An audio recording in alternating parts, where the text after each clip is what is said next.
Okay, so Smoke on the Water and Ludwig von Beethoven, not two names really that you generally hear mentioned in the same sentence. So, and you might be forgiven for thinking maybe this is just a bit of clickbait, but bear with me on this one. If you look up Deep Purple and Smoke on the Water, you'll find that it was released in 1973 and it's written by all five members of the Mark II lineup, with Ian Gillan, Ian Pace, Roger Glover, Ritchie Blackmore and John Lord. But that's not the whole picture. Deep Purple, that lineup of Deep Purple, decided quite early on that they were going to credit all their songs to all five members, because they knew that a lot of arguments in bands stemmed from publishing rights and who wrote exactly what on each song. And that's where a lot of the money came from, so they decided they'd avoid all that and just split all the publishing rights equally between all five members. So in fact the music on Smoke on the Water, the actual riff, was written by Ritchie Blackmore. So again, you might be thinking, what exactly has Beethoven got to do with all of this then? Well, let's just see what Mr. Blackmore has to say about it, shall we?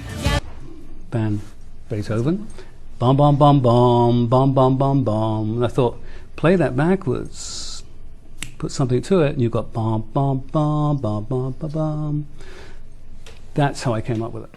So, there you have it. Apparently, Smoke on the Water is Beethoven's fifth played backwards. Or is it? I thought, well, let's just have a look, shall we, and see.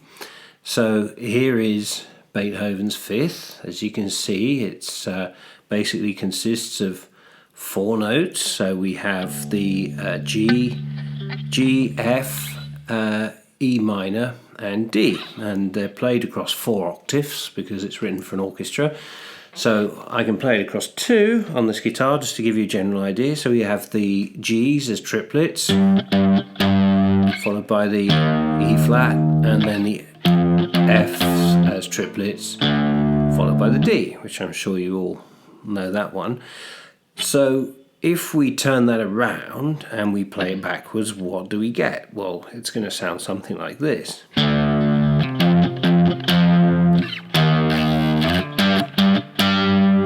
So not a lot like Smoke on the Water, really, is it? Ritchie? It's an interpretation of inversion. If you turn it back and play it back and forth, it's actually Beethoven's fifth. Okay. So it's a variation on Beethoven's fifth.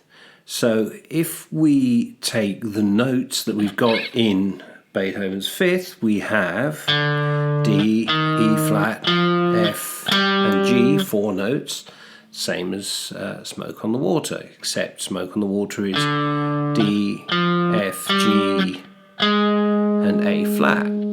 So if we take the notes from Beethoven's fifth and we play them in a different order, we can get, which starts to sound like Smoke on the Water. Okay, that clearly doesn't, but if we take that E flat and move it up to an A flat and replace it with an A flat, then we can now play.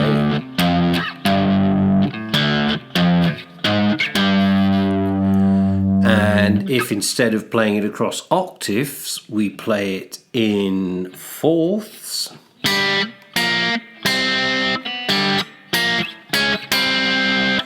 then pretty much we're there.